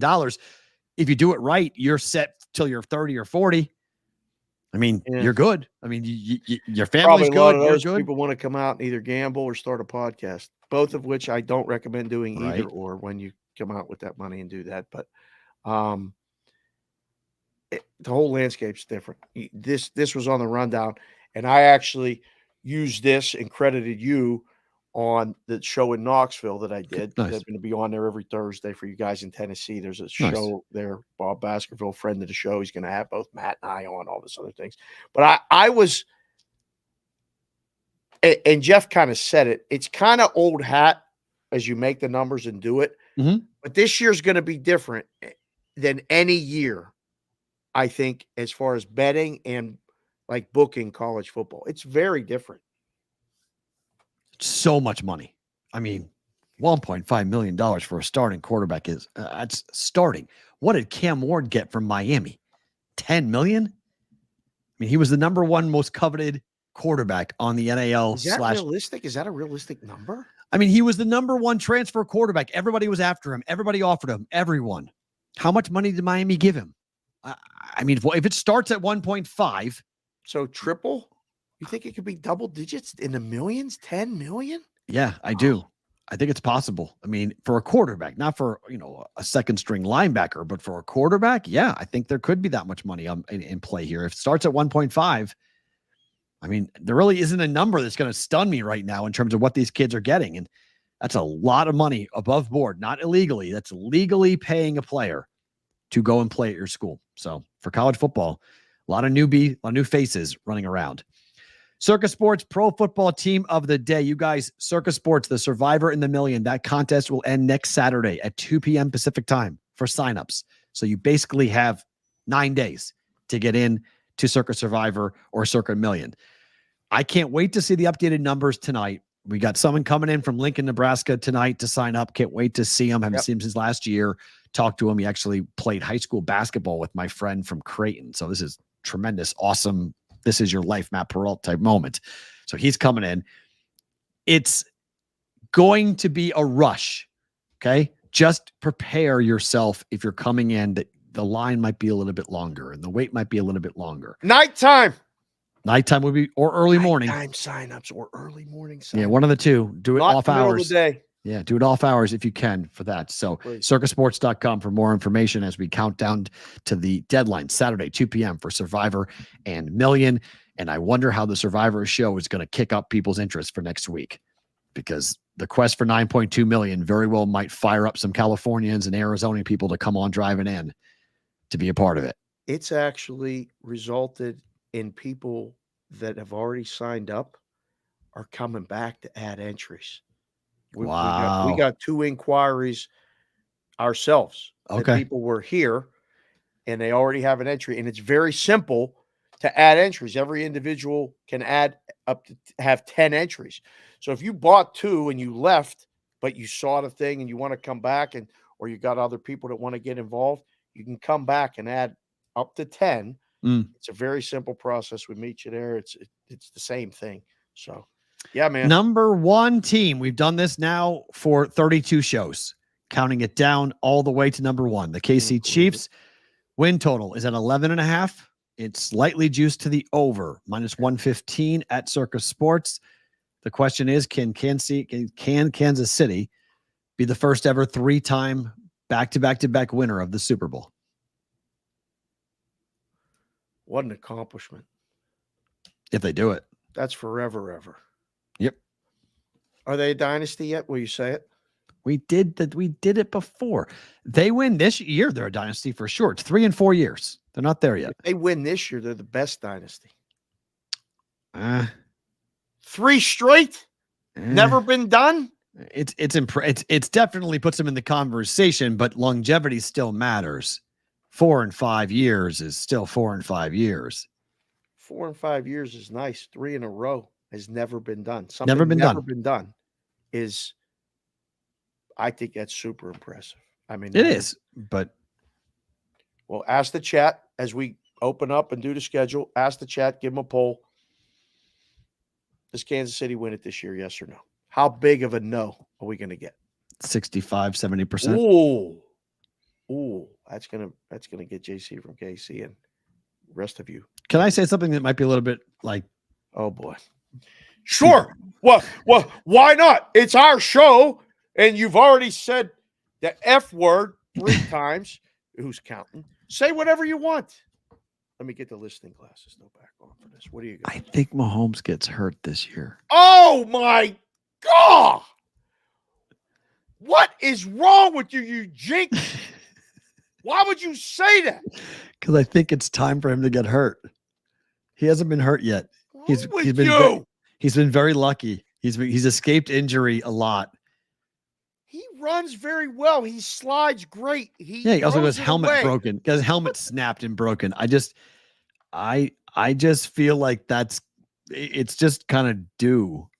It's just sort of due. Like he's just due to get hurt. Like I keep on coming back to it. I'm like, how don't they win it? Like I keep on saying how, because the Patriots had it in 2008 with Tom Brady's knee. So like they had the 2007 season. They went 18-1. They dominated. They were coming right back again to do it again. And Brady blew his knee out. Bam. And nobody saw it coming, and no one saw that diving at the knee. And it was like, oh my gosh, I can't believe Brady got hurt, because you couldn't, up to that point, Brady was invincible. He had 3 championships. Okay. He had 3 rings. And it's like, hold on. Who's the backup for the Chiefs? Yeah. Carson Wentz. This can't be really. Yeah. Carson Wentz. Yeah. I mean, that Can you imagine the irony if that would happen and then they win it when Carson Wentz got hurt and couldn't win it, and right. Nick Foles won it? Right. And he comes in for Mahomes and wins it. It's possible. I don't want to see Patrick Mahomes get hurt. I'm going on record as saying that. I didn't say I wanted him to get hurt. No, I'm just but saying. You sounded like you're kind of like. No, I'm not saying I want him like to if you had a hurt. Ouija doll right now. No, I'm not saying I want. I'm just saying I keep on going in my head. What would derail the Chiefs to have them not be able to win? Because it derailed the Patriots in 2008. Brady missed the whole year. He came back in 2009. He wasn't great. So then it went from I don't know, JC and Casey Chiefs. You're telling me that Bailey Zappi is better than Justin Herbert? Come on, bro. Stop it. That's insanity. Okay. That's nuts. The best QBs. But he said bets QB. He means the group? The group. Oh, well, obviously, because it's Mahomes. Mahomes is the best quarterback in the game. So it's like obviously he goes to number one, but I don't group. Whoa. But a pineapple faux hawk. I just think that there's going to be a lot of questions about who gets in the way of the Chiefs? It's nobody in their division. Okay, they're winning the division. The AFC is the Ravens, clearly. We'll see what the Jets look like. We'll see what the Bills look like, Bengals. Dolphins and whatnot, Bengals. There's all these teams that AFC stacked and very difficult, and then they may lose. That's possible. Texans. I mean, I still have a hard time with the Texans. That's your blind spot. I want them. I told you, I like Texans a lot. I don't know what to do with the Texans this year. I'm concerned about them. But I do think they go over their win total this year. Hold 20-second time out. Vic Ferrari just came in the chat and said Denver and Bo Nix are winning that division. Vic, you may need to go pee in a cup. We got to check you for whatever you're on. I have to hold on here. Denver's not winning that division, Vic. No. Love you. You're always here on the show. There's the schedule. Can you find 6 losses on that thing? No. Ravens could be the first out of the gate. Opener. Okay. They beat the Bengals at home. They beat the. I don't know. Don't Joe Burrow and them own them? If the Chiefs open up 0-2, that would be amazing. If they go 0-2, they could open up 1-1. No. Yeah, but I think Baltimore covers the 3. They go at. I think Baltimore wins. I think the Chiefs beat the Bengals. They could win it, but I think the Chiefs beat the Bengals. So I think 1-1 is there from the Bengals win. Atlanta and the Chargers, I think they win both those games. They beat New Orleans. They're 3-2 at worst, probably 4-1. At the bye. Yeah, going in. And then you have a pretty tough road trip, 2 road trips, both games out west, San Francisco and the Raiders. Probably split that. Wow, back-to-back roadies? Yep. So they go to San Francisco and they come here and stay? Probably. Or they go back? Probably stay. But probably stay like somewhere in like Lake Tahoe or something. Oh, no. They won't stay in Vegas. Oh, maybe stay up there and then just fly down. Come down. Or they stay out at Lake Las Vegas where they stayed for the Super Bowl. That too, right? You can do that again. Mm-hmm. So Tampa, Denver, both are wins. At Buffalo, at Carolina, splits. Tampa, Denver, Buffalo, Carolina. I mean, I got 3 losses for them right now. That's 3 wins there. So that's 1, 2. I have them 8-3 through 12. Yeah. Okay. Then they play Friday night, Black Friday, at home against the Raiders. Oh, they're winning that game. Standalone, win that game. Home against the Chargers. Sunday night, winning that game. At Cleveland in December. Lose. Home for Houston. Win. At Pittsburgh and at Denver. Oh, geez. Win. 13-4. 12-5 at worst. Yeah, it's 13-4. What's the number? 12-5, 11.5. Good number. Boys are doing a good job with that. Because if Mahomes gets hurt or they have any big injuries, forget it. Yeah. Do you think this is Travis Kelce's last year? They just got $100 million from Amazon. Yep. I will be. Almost said it will. Fuck it. I would be shocked if he plays after this year. I agree. Shocked. And I think him and Taylor are going to get married. So I think that's another whole angle to it. I think they both want to get away from because she's not going to tour. Like I've said this for a long time. I'm holding to it. When she's done with the Eras tour, she's gone. You're not going to see her for years. Like this was her goodbye. She'll still tour and still play, but this tour, she's been doing this for 2 years. I saw the second event. She played Phoenix and then Vegas, March of last year. And she's still on tour right now, doing the same night, the same 3 hours every single night in stadiums around the country. It's going to be wacko. So I think it appears to me that Travis just signed a monster deal to be a podcast host. His brother just retired. He's running it back for one thing and one thing only. Can we go 3 in a row? Can we three-peat? I mean, if it ends with a win, I think he's more likely to be done. He might come back if it doesn't end the right way, but I think he's done. I think he's done regardless. And now he's got the most successful guys like that. It's really crazy when you look at it.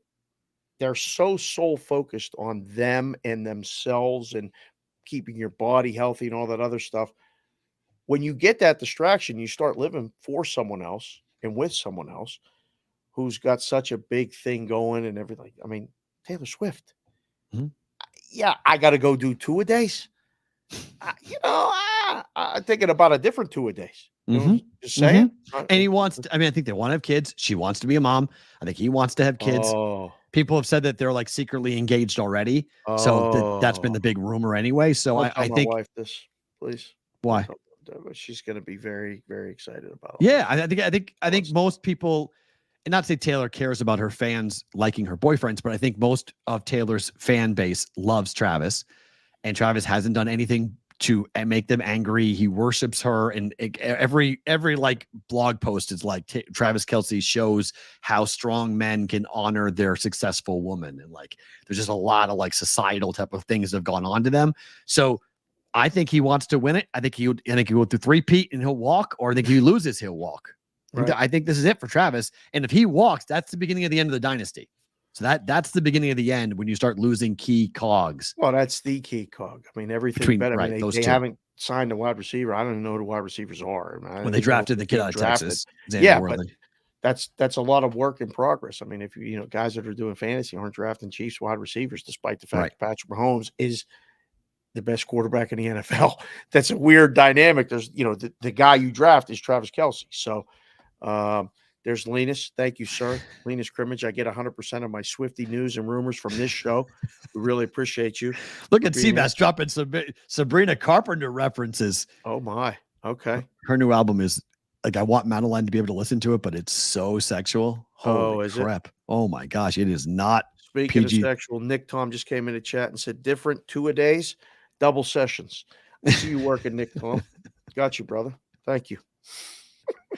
So, is the Amazon pod relevant if both the brothers are out of the NFL? 100% they are. Great yes. As long as he's tied with Taylor Swift, as long as Travis Kelce is dating Taylor Swift, that podcast is number one. So our wrench Sonic, put that back up because I got to read that for the listening audience. Is the Amazon pod relevant if both of the brothers are out of the NFL? They're not Pat, nor are they the Mannings. They're more popular they're bigger than the Mannings right now. Okay. I mean, look, I love Peyton and Eli, but Peyton and Eli are just like, they're known figures, but in terms of popularity, Travis Kelce he's a huge star right now outside of the football world because of Taylor. But a totally different audience. Totally different audience. They're not even football fans. And but your wife watches their podcast. You know how many thousands and thousands of women are watching their podcast who aren't Chief fans, who aren't Eagles fans, or aren't even football fans. They're watching because they like the two of them.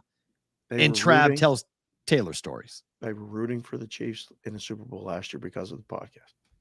My favorite. Because of the New Heights, New Heights podcast. So there you go. It's just one of those funnier stories. So I think, yes, they can both be out of the league and that podcast can still be massive. And I actually think it will. Guys in the chat and girls in the chat, share if you're still here. Welcome and stay. But put the number of wins that the Chiefs get in the 12. Chat. Yeah. You think we get a run of 12s? I think it's 11 bottom. Could be 12 or 13. Only way it's 10 or less is if he gets hurt and misses a couple games. That's it. That's it. True.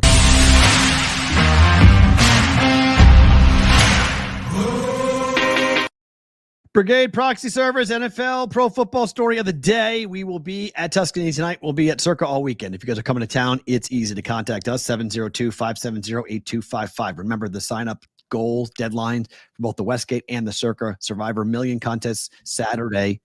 That's a week from this Saturday. Get here to town, drive, fly, whatever you got to do. Get on in, text us and tell us you're coming, 702-570-8255, or go to our website, thebvbshow.com. There is an email that I'm going to read about my favorite thing about today, sent in from somebody who went to thebvbshow.com to write a very nice message to Dave and I. They're looking forward to reading that in our favorite thing about today segment, which will most likely happen in bonus time once we roll through everything here on Sports Grid and Sirius XM.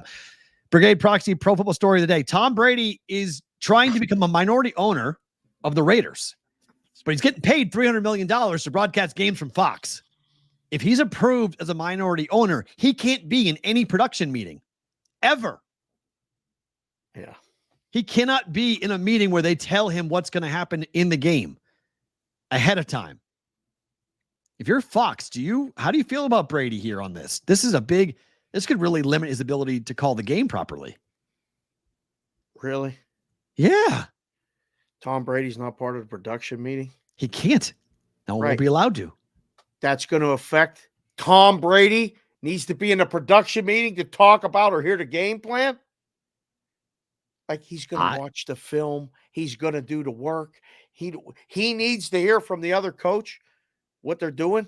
He'll know what they're doing before they know what they're doing. Here's one thing that somebody said that I agree with. There may be a sneaky benefit to this. Brady can flame guys. He'll never sit in the same room as them. He'll never have to sit across a table and answer if he's calling, 3 or 4 Chief games and he roasts Andy Reid.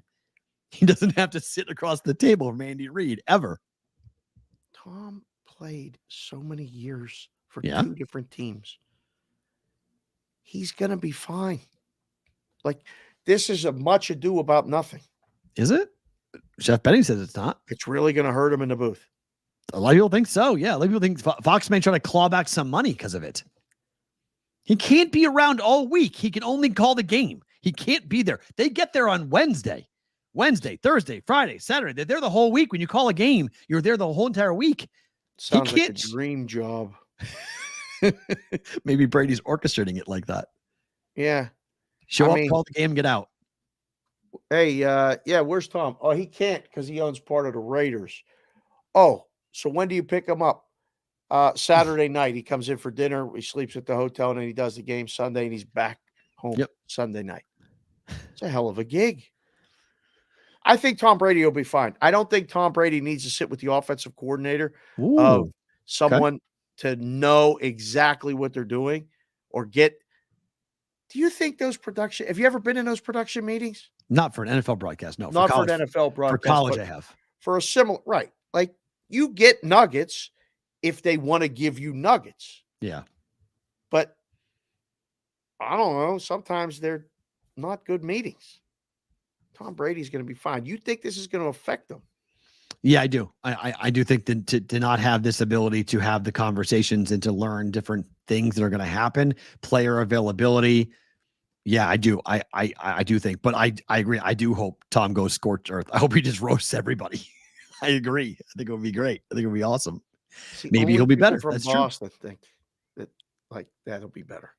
Oh, I want him to destroy he needs to come everybody. in and torch everybody. I want him to destroy. I love everybody. Tom Brady too, Cheshire Cat. Roast them all. It would be great to see if Tom does that. All right. People are clamoring for us to talk about the games tonight. Let's get into a couple of them here. Your opinion. There are monster numbers all over the board. FBS against FCS. What is your generalized opinion on laying big numbers in week 1? I only have one real rule for week 1. I already violated it. Sometimes, a lay is a lay, even if it's uncomfortable. Okay. And we've had uncomfortable lays on the show, baseball, big juice. I've seen, we used to joke first week or 2 of the book when guys would come up and do parlays and minus 28, minus 36, minus 42, minus 21. And it would be like, all right, you got a 5-game parlay. You'd lay 128 total combined points. And I'd yell down to the guy, I got a 128 5-teamer. And they'd be like, wow, okay. And so you would ultimately try to compete with each other to see who could get the biggest number of points laid on a parlay. That's how crazy you got to get in this business. And you're always competing, trying to take bets. And then you would hustle the customers over. Like you knew who the parlay guy was. Is it okay to lay massive numbers? Sometimes. There's no general rule. Why? You're excited about laying massive numbers? Oh, no. Like Rutgers is laying 38.5. Wake Forest is laying 32.5. Right. Tulsa is laying 37.5. Kansas is laying 49. There's your leader in the clubhouse. Lindenwood. Kansas versus Lindenwood. Lindenwood. Didn't even know Lindenwood had a team now. I thought that was only a basketball school. No, serious. Like sometimes these schools are popping up that you're like, man, they're only in the rotation in the basketball. I didn't even know they had a football team. Imagine trying to make the number for that. What do you think it should be? 35. I don't know. Make it 37.5. I'd like the total being 62.5 with a 49-point line. Again, if my hat would just blow like that, those suck. Those games just generally, they're the worst. And if the software don't catch it, they parlay the side and the total. They're correlated as hell. If you lay 48 in a game is going to go over 62 the majority of the time, that's usually what that means. It's hard to find that sweet spot. I'm sorry. I missed one. Missouri's laying 50. 50 against Murray State. Total is 61. They're laying minus 50. I didn't know Murray State I thought Murray State's a basketball school. FCS. They play. I think they're in the Valley, the Missouri Valley Conference. They got a football team? Yeah. 50. Minus 50. There's your leader in the clubhouse. Yeah, that's. Oh, there's in Arkansas is laying 50 against Arkansas Pine Bluff. So we have 250. It's almost impossible to lay more than 50. Like that's the highest number. 59. The total is 59, and the number is 50. So the bet is, will the other team score? Right. That's essentially what you're betting. That's it. Because they got 7 touchdowns and a field goal. Yeah. That's where you go. I mean, you just count the touchdowns. Like that's what we used to do when we make these numbers. How many touchdowns are they going to get? 3 in the first half, 3 in the second. Okay, that's 6. It's 42. Make it 44.5. Done. There's the line. Damn. What's the total? Well, the other team making a score, make it 50.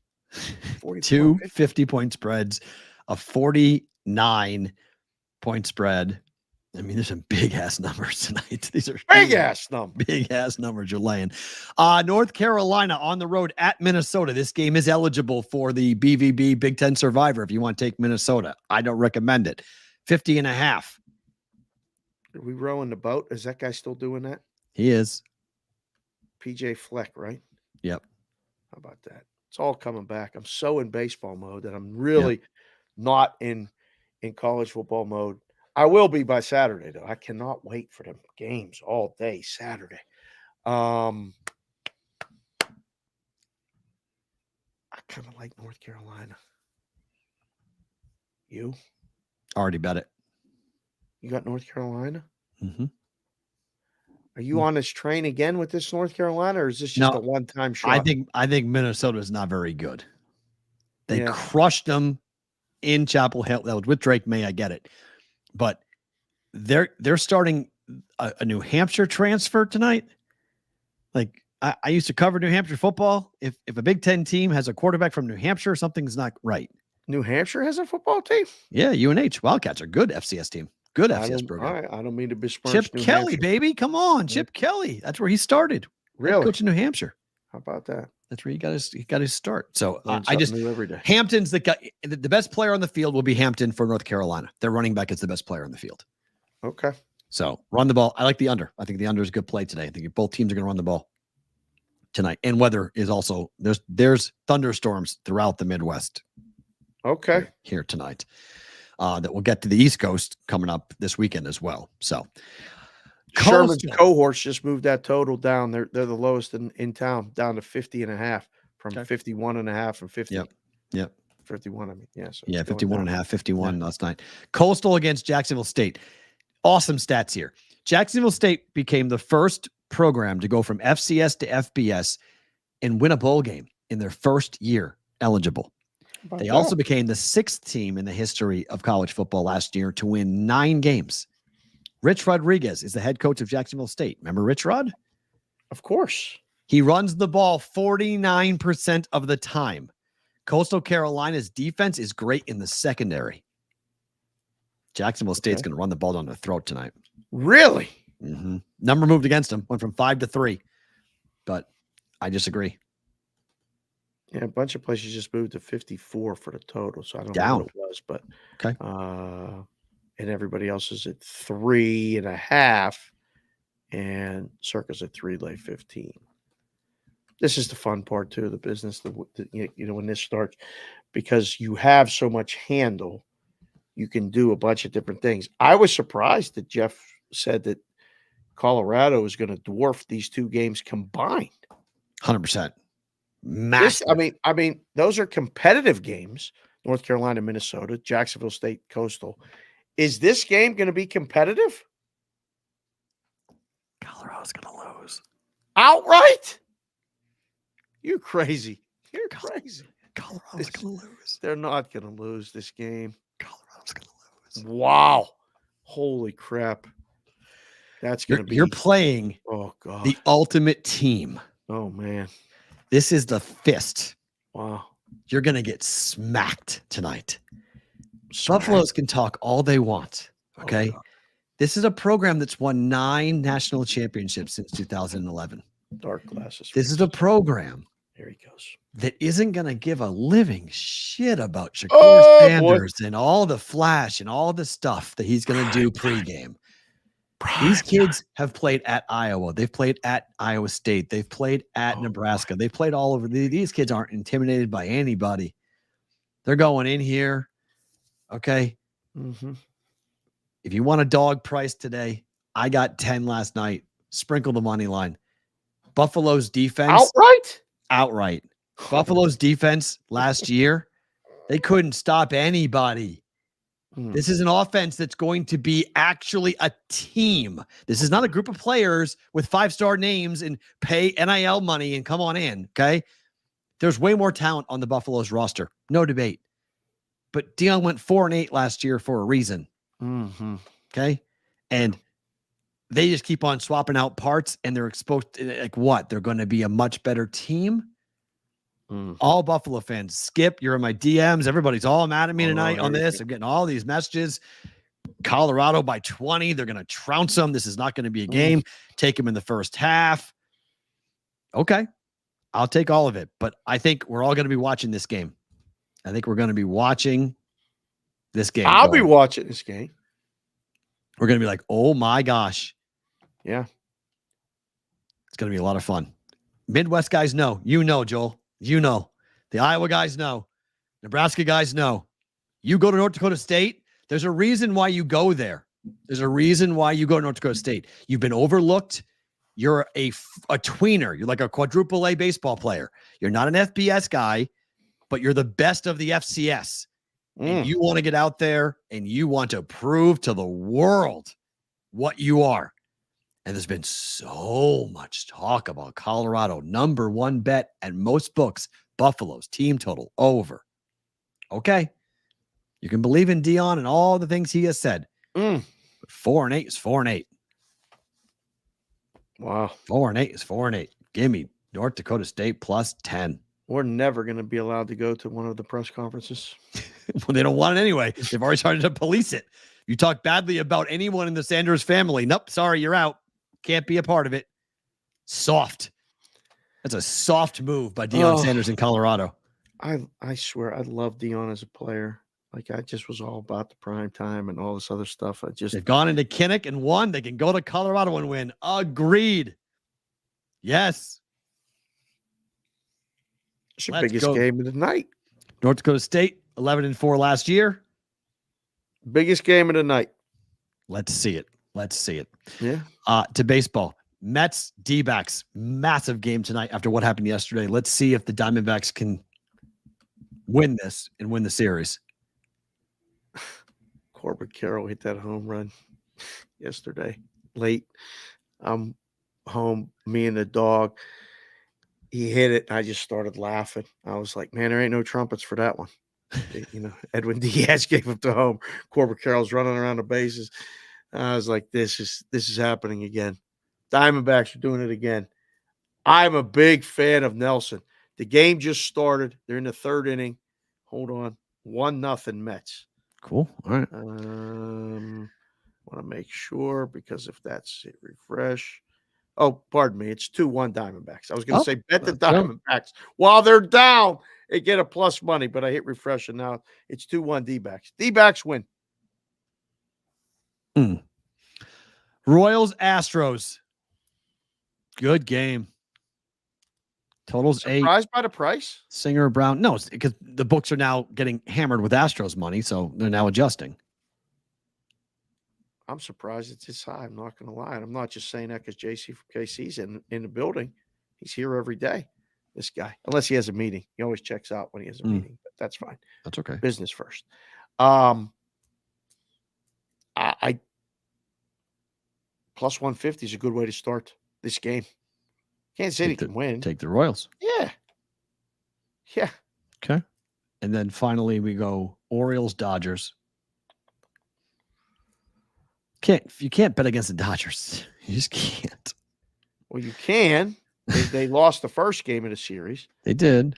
I'm all in with the Shohei thing. Like I just how could you not be? I'm watching every Dodger game. The kids are, staying up late watching the Dodger games and all this other stuff.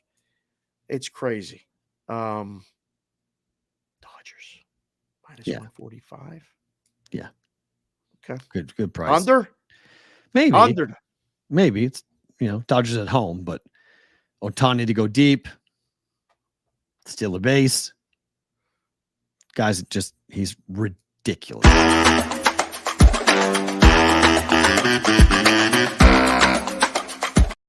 All right, better to book it. We'll do favorite thing about today in bonus time on the other side after we wrap here on this. North Carolina minus 1.5. I think this is a bet. Better to book it. Yeah, I think this is a bet. This is as much of a play against Minnesota. Yes, you said fair. It. Not necessarily a play on North Carolina. First games of the first week in the season comeback of college football. Tread cautiously.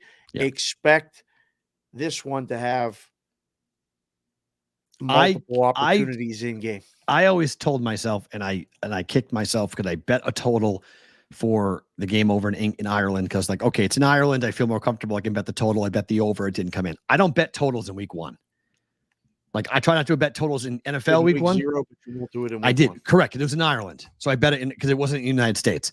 So I thought there may be a difference because they've been practicing. They traveled. I just thought those sloppy defenses. I thought they'd give up more offense and they just would wind up go higher scoring, turnovers and whatnot. So that's why I thought we'd go over.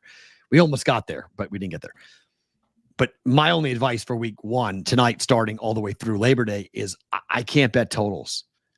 I have no idea. Despite the fact that you can't bet totals, yesterday you gave out the West Virginia Penn State under. Mm-hmm. So that's a total. It is, but I'm saying just be careful. You're driving me crazy. No, I'm just saying I don't like betting unders. I don't like betting overs. I don't like betting week 1. So I have 3 bets all tonight. All of them are on the spread, not on totals, because I think it's difficult. I think you can gleam because Penn State is as consistent gets. We know what your team is.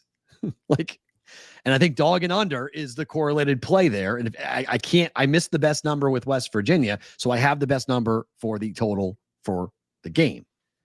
So that's why I bet it. Because I think but generally speaking, I do not bet totals in week 1 of the NFL or week 1 of college because we don't know what it's going to be. North Dakota State plus 10. It's 10.5 now. Yeah, it went up to 11. Even better number. Came back and 11 was the resistance. Let's see, where is that game? Colorado. Yeah, I'm looking for it on the schedule. There it is. Wow, painted 10.5 everywhere. 55.5. Total was 58 this morning. It's down. Yeah, down. Is Dropping there a weather lot. issues there? There might be weather issues. I don't know. Well, that's good for North Dakota State. I'll say this is a bet. I don't know if they can win the game out. I mean, obviously they can win the game out, right? But I think this is cover the spread type situation. Lose by 7, 8, somewhere in that 28-20. Jacksonville State laying 3. Go Okay. against the Steam here. I have no idea. I'm just saying. At home against Coastal. Yeah. Good luck with this one. Good luck. I won't watch one play of this unless you text me and tell me to watch. Oh, you should. It's Coastal. No Grayson McCall. He's now at North Carolina State. The kid that was there for like 17 years is now no longer still in quarterback. college. Yeah, he's transfer 7th year at NC State. COVID years. I got to figure out how to get the kids a COVID year or something like right. It's beautiful. I don't know. I went for 5 years. It was great. If you guys are watching live on YouTube and Twitter, don't move. If you're watching the replay on Sports Grid TV or listening on SiriusXM, thank you for being here. We appreciate it. Big Roll Call Friday show tomorrow. We'll recap the games Thursday night into Friday, into Saturday, into Sunday, into Monday. We got a ton of games to break down, including LSU, USC here in Vegas. Hope to see you tomorrow for a Roll Call Friday. Rest of you, don't move.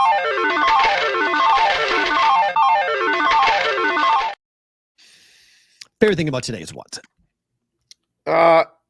It's officially football season. Yeehaw. The text starts, and what are you doing for the game? Where you're watching the game? Do you want to come to the game?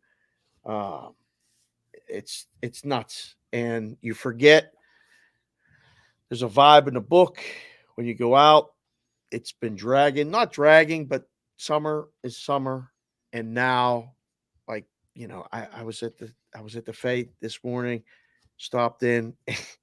And you can tell the horse guys are like, man, the football guys are here. Like, this is it. Like they had a monopoly all summer, the horse side and the baseball day games.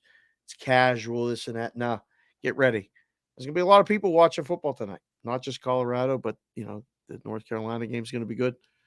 Favorite thing about today, at least right now, football, baby. Let's go. Seabass, 30th anniversary of Definitely Maybe.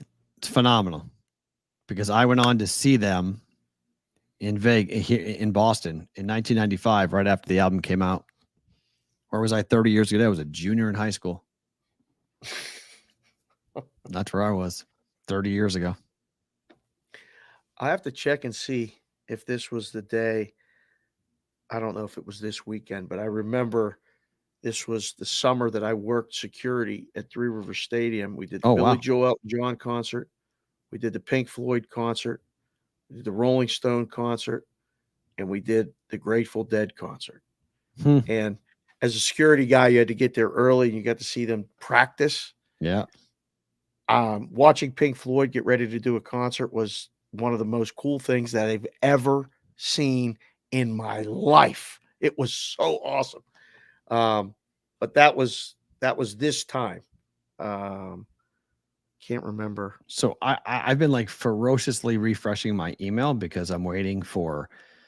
I got selected to make it through the first wave to buy tickets to go to Oasis in London in the UK. So I'm supposed to get a email link at some point to buy tickets tomorrow morning to go over there and do it. How many times do you think you hit refresh? It's supposed to come at some point today. So I'm not like furiously doing it. I'm just checking my email constantly. Okay. If I don't see it by tonight, then tomorrow morning I will 100% be doing that because I don't want to miss it. But my sister, so they're playing at Wembley Stadium on July 25th, 26th, August 2nd, August 3rd. So when you get picked to go through this, it says where do you want to see them? Right. The UK, Ireland, Scotland. It tells you where you want to watch them. So I picked Wembley Stadium in the UK to go to that show. And Amanda goes, "Wait, your sister's getting married." I went, "Oh no." I totally forgot. So if I get tickets that are on like July 25th, do you know how pissed off I'm going to be? Because I have to go to my sister's wedding. That's a tough one. I'm going to be like, oh, you son of a bitch. That's a tough one. But March 11th, 1995, Seabass, that's where I saw Oasis in Boston. After that album came out in August of 94, they came over here. I don't think they're coming here, Vic. I don't think they're coming to the States. I don't know if they're going to make it through the whole tour in England, to be honest with you. These guys have hated each other for years. They're one bad morning from blowing the whole thing up. They won't care. So I don't know. Like coming to America, maybe, but I don't know. But I will next summer. Never been to London. This is the reason why to go to London, to go watch Oasis. I will do it. But that's not my favorite thing about today. Favorite thing about today comes from an email that we got. I'll let this person name remain anonymous. Said, guys, about Tuesday's show, I had a couple of rough days at work. People were hollering at me. Wasn't appreciated. Your show Tuesday pulled me out of it. Dave got silly and made me laugh till I cried. Thank you. Matt, in bonus time, you spoke about where the general person was 3 years ago. That was me. I was worried about money, and now I'm making more money in my job than I ever had. I didn't understand why at the time I was going through this rough patch of my life. Always forward, never straight. I'm very happy nowadays, probably more than I ever have been. God bless you both and your families. Long live the brigade. P.S. Dave, I realize life is getting in the way, and I mean this, and absolutely no rush for the hat from me. But if you get this, it's all blessing. It means the family. It's professional business. Got done right. See you in the chat, men. Honored to be a part of the brigade. Love it. Thank you for this person. Love it. I love when we hear from you guys about what the show means to you and what the show helps you through, helps you, whatever nonsense we talk about, whatever ridiculous things that we get into it. But it's a beacon. Yeah. I mean, in some ways, I think it's a good way of saying it, Punch. I think it can be a beacon for a lot of things. And I think there's a lot of people who still try to figure out what the hell the show is and what we're doing and how we're doing it. But, I think we're just, as you say, Dave, we're just showing up and doing the show. That's it. We never know what's going to happen, really. I mean, no, we have a rundown, but it's loose. Like it's really loose. It is loose. And, we did double stinger today. My sister streamed the wedding. Could you imagine if I told my sister I'm going to see Oasis and not going to her wedding?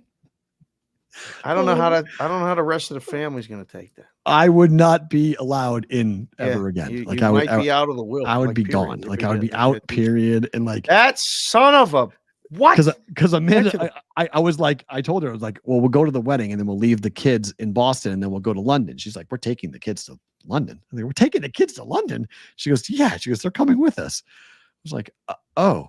I was like, I'm not going to be sober at this Oasis concert. You know this, right? Like I'm going to be like 10 sheets to the wind. She's like, it's okay. We'll figure it out. I'm like, okay. Wow. So hopefully it's August 2nd, August 3rd. That would be the dream would be sometime in August, or I get picked for a different show that's not there, or I just have to sell the ticket or exchange it or something. But I got to get picked first. That's going to be the tough one because it's like this is Taylor Swift all over again for tickets. Like people all over the globe are going crazy to go to this concert. Let's worry about getting the game right tonight. Talking about a concert that's in a year away. It's a year away. Let's go. My sister's wedding is a year away too, which is kind of wild. Roll Call Friday is tomorrow, guys. Big day. Bam! We got a freeze. Yes. Cash the freeze ticket. Yes. Look at that face. Mikey, clip it. Put it in the chat at the Discord, BvBshow.com. The show's over. Sports Guys. The show is over. Back tomorrow. No three-peat in the NFL. I would tend to agree with that point. We are back tomorrow. Roll Call Friday, everybody. It's our first Roll Call Friday of a Friday. I got some toys. I got some bells and whistles. We got some things we're playing with here, okay? We got some stuff going on tomorrow. On the show. You said I got toys and things we're playing with, and people are going to think something else for the show. On the show. Kind of. Bells and whistles tomorrow. Bye. Hope to see you all for Roll Call Friday. Buckle up and button up. Let's go. Football's here. Dave, Matt, back tomorrow. I like those. Both odds coming back tomorrow for BvB.